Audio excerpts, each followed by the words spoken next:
Uno de los problemas más acuciantes en nuestra sociedad y de los que tratamos aquí en Más Vida es en concreto la vivienda. La falta de vivienda para muchos y el problema de los precios. Hay muchas aristas y muchos aspectos que comentar de ello. Hoy nos vamos a centrar en algo que es sangrante para las personas a las que afecta y que muchas veces en la sociedad parece como que no va conmigo hasta que llega alguien de la familia. Hablamos de la ocupación y la inquiocupación. Saludamos ya esta tarde a Ricardo Bravo, portavoz de la plataforma de afectados por la ocupación. Ricardo, muy buenas tardes.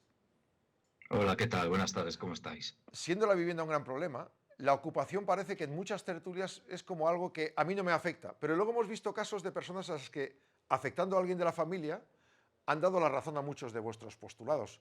¿Esto está ocurriendo muy frecuentemente? Pues mira, ante todo hay que poner por delante qué es lo que está pasando en la sociedad, ¿no? Y es que tenemos una campaña de invisibilización por parte de una parte de la sociedad y del arco parlamentario sobre el problema que nos acucia. La negación es total, incluso habiéndonos tenido en sus despachos sentados. Entonces, el esfuerzo que estamos haciendo por visibilizarnos y por solicitar medidas es ímprobo y esperamos que durante este 2025 llegue a buen puerto, porque efectivamente mucha gente que nos negaba hace unos meses o hace unos años, actualmente no ha quedado más remedio que aceptar cuál es la situación y el problema que estamos viviendo hoy en día. Esperábamos mucho de una última reforma que se iba a proponer, que se votó, y dicen que ahora en 20 días se pueden producir algunos desahucios. Primero, ¿la justicia está como está? Segundo, ¿cuál es la opinión de ustedes? ¿Qué es lo bueno y lo malo de esta reforma? Bueno, vamos a ver, es que en realidad hay muchas propuestas legislativas, ninguna de ellas actualmente está en funcionamiento para proteger los derechos de los propietarios y de los afectados por ocupación e inquiocupación. Por un lado tenemos una ley en el Congreso que está paralizada y está paralizada por la mesa del Congreso, se aprobó en el Senado y es sobre la ocupación y por la convivencia pacífica. Y esta propuesta solucionaría en parte los problemas derivados por los fenómenos de allanamiento y usurpación, que son la típica patada en la puerta de viviendas de grandes tenedores y también de particulares. Y luego, por otro lado, tenemos una serie de medidas, por ejemplo, una propuesta del PNV que se aprobó, pero que se ha derogado por un decreto que lo que pretendía era agilizar los procesos de este tipo de ocupaciones en cuestión de 15 días. Y luego, por otro lado, tenemos el decreto del escudo social que lo que hace es paralizar todo tipo de desahucios. ¿Qué pasa? Que a partir de este decreto es cuando la inquiocupación empieza a crecer exponencialmente.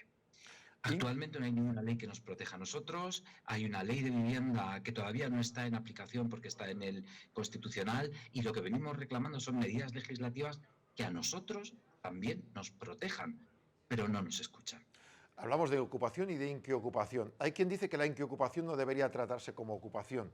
¿Cuál es la opinión de ustedes? Bueno, Jauma, vamos al concepto etimológico, ¿no? En el momento en el que una persona está en una vivienda sin ningún título que la habilite para estar ahí, bien sea porque se acaba el contrato, bien sea porque no ha cumplido el contrato, pues es que es más que evidente, ¿no? La ocupación se define como aquellas personas que están en un inmueble sin tener la titularidad, ni siquiera tener un título habilitante.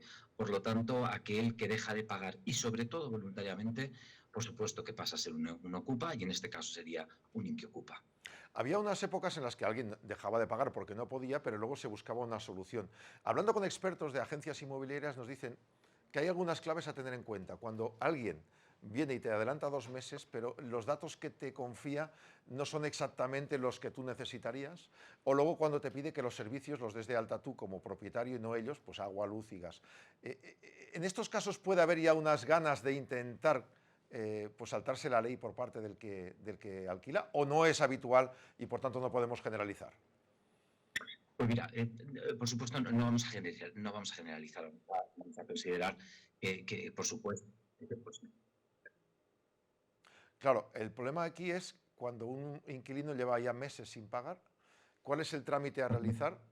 Ya que no podemos, según la ley, considerarlo ocupa, pero para ustedes sí es un ocupa. ¿El trámite es el habitual, esperar X meses y meterse en un proceso judicial? ¿Cómo funciona? Pues mira, siempre se suele dar un periodo de súplica, ¿no? Que son como 3 meses esperando a que puedan realizar el pago, ¿no? A partir de entonces, nosotros lo que hacemos es recomendar siempre que se ponga una demanda por lo civil, que es el proceso más efectivo, aunque fíjate, estamos ahora hablando de periodos de 3, 4 y hasta 5 años para la recuperación de una vivienda alquilada. Por supuesto, tiene que haber una denuncia y tiene que haber un trámite judicial que lamentablemente es muchísimo más largo de lo que todos estamos esperando, El lo aspecto que de nos gustaría. la vulnerabilidad que se comentó en la pandemia, ¿quién la tiene que demostrar? ¿El inquilino que no paga o el propietario que no hay vulnerabilidad? Pues mira, qué buena pregunta. Pues efectivamente es el inquilino quien tiene que demostrar su vulnerabilidad, pero es que es muy fácil.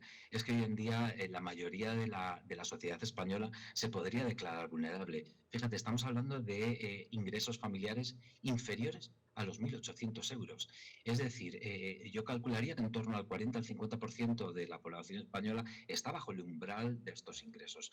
Pero si encima tienen hijos o si encima tienen personas a cargo, podemos hablar de hasta 2.200 euros de ingresos y ser vulnerables. En esta situación, la mayoría de los propietarios nos encontramos también en esta misma situación. No tenemos esos ingresos y también seríamos vulnerables. Sin embargo, la ley no recoge ningún protocolo para que nosotros podamos solicitar nuestra vulnerabilidad y adjuntarla en el expediente judicial.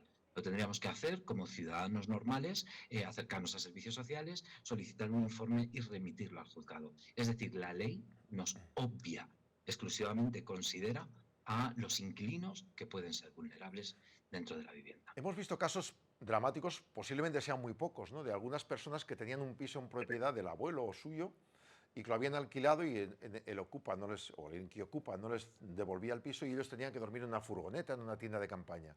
¿Se puede demostrar la Pues, vulnerabilidad del propietario, del casero, y puede tener preeminencia sobre el inquilino? A nivel sí, judicial, sí. digo. Sí, se puede hacer, pero desde luego el tiempo demora muchísimo más. Ya te digo que no hay ningún protocolo establecido en estos reales decretos para que nosotros podamos solicitar la vulnerabilidad. Tenemos que hacerlo en paralelo, es decir, este decreto no nos considera. Casos como el de José, que ha estado viviendo durante 9 meses en una furgoneta que pertenecía a la plataforma de afectados por la ocupación, eh, se repiten con mucha asiduidad. Es cierto que muchos de ellos no se atreven a denunciarlo en medios de comunicación, pero nosotros gestionamos cientos de casos de familias en este tipo de situación. Piensa que el 95% aproximadamente del mercado del alquiler está en manos de pequeños tenedores. Es decir, la mayoría de ellos tienen una o dos viviendas, una en la que viven y otra que tienen en alquiler. Por lo tanto, hay muchísimos más casos de lo que se dice. Y con respecto a la vulnerabilidad, para que un propietario pueda demostrar su vulnerabilidad, requiere de solicitar una cita aparte a servicios sociales y adjuntar muchísima más documentación que cualquier inquilino, puesto que es propietario de una vivienda y por lo tanto se le considera que ya tiene patrimonio para evitar esa vulnerabilidad. Un patrimonio que no puede utilizar porque lo tiene encallado. Y si la vivienda la tiene con una hipoteca, encima tiene un problema añadido. Efectivamente, es que esto es así. Son unos decretos o unas leyes que exclusivamente miran para un lado. Nosotros estamos siempre a favor de que se ayude a las familias vulnerables, faltaría más, pero es verdad que la ley y la justicia tienen que ser equitativas, tienen que ser justas, tienen que mirar a todas las patas de la mesa que tienen que ver con el problema que se quiere atajar. Sobre el tema del alquiler y la inquiocupación, una penúltima, los servicios. Cuando uno tiene asumidos los servicios, el propietario, el casero, no puede cortarlos, ¿no? En cambio, si la luz y el gas no la paga el inquilino, sí que se la cortan. ¿Es así? Así es, así es. En el caso de los propietarios no podemos tomar ninguna acción una vez que se hayan declarado vulnerables o hayan mencionado que son vulnerables, puesto que nos podrían denunciar por coacciones. De hecho, este decreto que impide el cortar los suministros básicos se renueva todos los años en el Consejo de Ministros y el problema es que no se dedican recursos para pagar esos suministros que requieren estas familias. Vamos a la ocupación. Ahí no sé si son pues, literatura o qué, algunos dicen que si pasan más de 24 horas de que te hayan alquilado un piso que no sea tu primera vivienda, ya no puedes pedirles que se vayan. Algunos dicen que piden una pizza la misma dirección, sabiendo o habiendo ido a ver el piso como si lo quisieran alquilar, sabiendo que lo van a ocupar mañana. ¿Qué hay de cierto, qué hay de mito en todo esto? Bueno, es cierto que la ley no contempla un tiempo, es decir, el ideario social considera que entre 24 y 48 horas, pero eso no es cierto. Cuando las fuerzas y cuerpos de seguridad acuden a un piso, a un edificio, a un solar que está ocupado, lo que buscan es la habitabilidad, y la habitabilidad es un concepto muy subjetivo. Nosotros hemos encontrado casos en los que las familias que han ocupado pocas horas, hacía pocas horas, ha llevado un cocido, y eso ha sido síntoma de habitabilidad, porque la policía ha considerado que durante el tiempo que han estado ahí en la casa, pues han estado cocinando el cocido y que por lo tanto ya estaban habitándola. Otros han lanzado colchones y han intentado transmitir también a estas fuerzas y cuerpos de seguridad del Estado que han podido pasar noche en esa casa. Por lo tanto, no es una cuestión de tiempo, es una concepción subjetiva por parte de las fuerzas que acuden, fuerzas y cuerpos de seguridad del Estado, que acuden a, a esa vivienda ocupada con el fin de que ellos puedan determinar si tiene que pasar a que los jueces diriman o bien pueden echarlos en ese momento. Si tienes una vivienda en propiedad tuya, ¿es en la que vives? ¿Ipso facto se les puede echar? Sí. Demostrando simplemente en el registro que es tu vivienda, que es donde estás tú empadronado, ¿no? Sí, en los casos en los que se aplica el allanamiento, es decir, que se está ocupando la casa que está habitada por tu núcleo familiar, ahí las fuerzas y cuerpos de seguridad del Estado tienen unas instrucciones que se dictaminaron en la instrucción 1 en 2020 de Fiscalía General del Estado, en las cuales sí se les da una capacidad de poder intervenir en estos casos y poder echar a los ocupantes en el momento. Y una segunda vivienda, imagine que tiene una segunda vivienda en el pueblo de su madre o en la playa. En ese caso, ¿cuál sería el proceso? Pues mira, estas segundas viviendas también se considerarían allanamiento, pero ahí nos hemos encontrado muchas casuísticas, porque claro, como te comentaba antes, las fuerzas y cuerpos de seguridad del Estado tienen que evaluar en qué situación está la familia que acaba de entrar a ocupar. Y ahí sí nos hemos encontrado que se ha determinado habitabilidad y por lo tanto ya entra en el proceso judicial y será un juez quien tiene que determinar si se les echa o no, pese a que es una segunda vivienda y se puede considerar allanamiento. Bien, con todo esto estamos hablando de un problema que para algunos es un 0,0 y pico de la sociedad, para otros, como decíamos al principio de esta entrevista, don Ricardo, si te afecta directamente, pues lo ves muy cercano. ¿Qué magnitud tiene el asunto? ¿Qué miles de personas están afectadas por ello ahora mismo? Mira, no tenemos un número, lo hemos solicitado, estuvimos el pasado 18 de noviembre en la Comisión de Vivienda solicitando estos datos al Gobierno y a los grupos políticos de la coalición del Gobierno. No nos los han ofrecido, pero sí te vamos a hacer nosotros una valoración de esos datos. Fíjate, en el año 2023, que son los datos que tenemos, hay 15.289 denuncias por ocupación. Sin embargo, no se consideran ninguna solución extrajudicial porque no se denuncian. Es decir, tenemos mediaciones, abogados, empresas de desocupación que hacen miles de intervenciones y que sin embargo no computan. Por otro lado, los registros del Ministerio del Interior no incluyen ningún tipo de inquiocupación. Por lo tanto, te puedes imaginar que esta cifra se puede multiplicar por 3 y hasta por 4.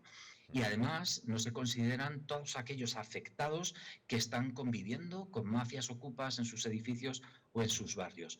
Por lo tanto, la afectación de la ocupación no es solo al 0,06% que decía Pedro Sánchez de las viviendas que hay en España. El problema social de la ocupación es muchísimo mayor, pero no tenemos cifras o tampoco nos las quieren dar. Ahí hay un par de cosas que están muy claras, ¿no? Lo que no es tuyo no lo puedes ocupar. ¿Tan difícil es hacer una ley así? ¿Por qué hay tantos matices en una ley que es muy clara? Pues eso es lo que nos preguntamos, ¿no? También nos preguntamos si hay un problema de vivienda, ¿por qué no se interviene en el problema de vivienda?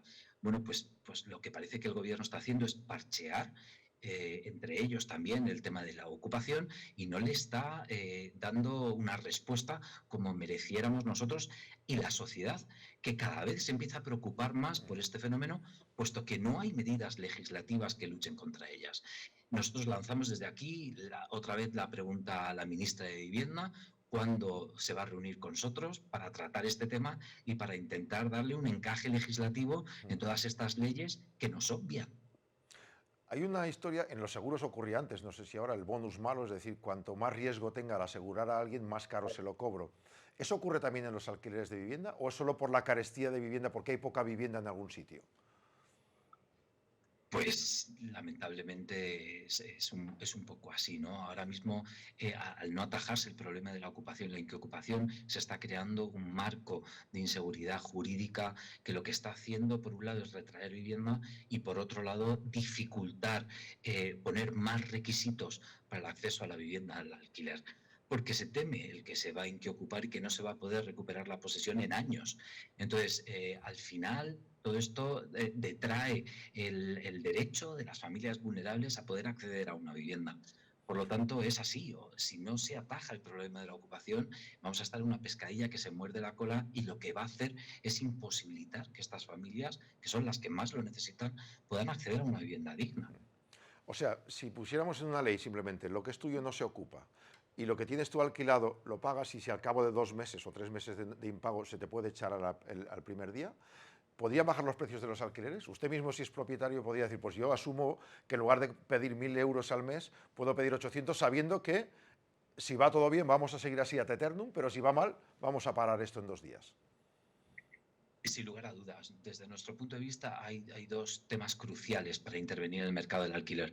Por un lado es la inseguridad jurídica, que pase a ser seguridad para los propietarios, y por otro lado es la oferta y la demanda. Hay muchísimas viviendas, fijaros que cerca de 200.000 viviendas se han retraído del mercado del alquiler en Cataluña desde que se han fijado unos precios.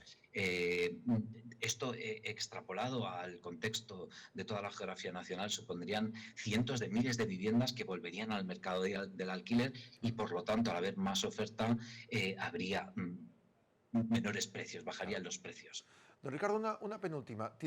Se dice que hay mucha gente que está vendiendo las casas, se están vendiendo más pisos ahora para no ponerlos a alquilar por miedo. ¿Tiene usted constancia de que haya gente que diga, pues ya dejo de ser casero y me dedico, lo vendo y me dedico a invertir en otras cosas? Y tanto que tenemos constancia. Fíjate, nosotros somos una plataforma que sobre todo está constituida por afectados que tienen una o dos viviendas. No somos grandes tenedores en ninguno de los casos. El 95% de nuestros afectados tienen una o dos viviendas. Pues bien, después de haber vivido una inquiocupación, el 86% vende la vivienda. ¿Y quién se las compra? Pues las grandes corporaciones bancarias, así como los grandes fondos de inversión, que cada vez lo que están haciendo es concentrar más la oferta, y está desapareciendo esta clase media que tradicionalmente considerábamos que nuestra forma de asegurarnos nuestras pensiones y nuestro futuro era invirtiendo en una vivienda.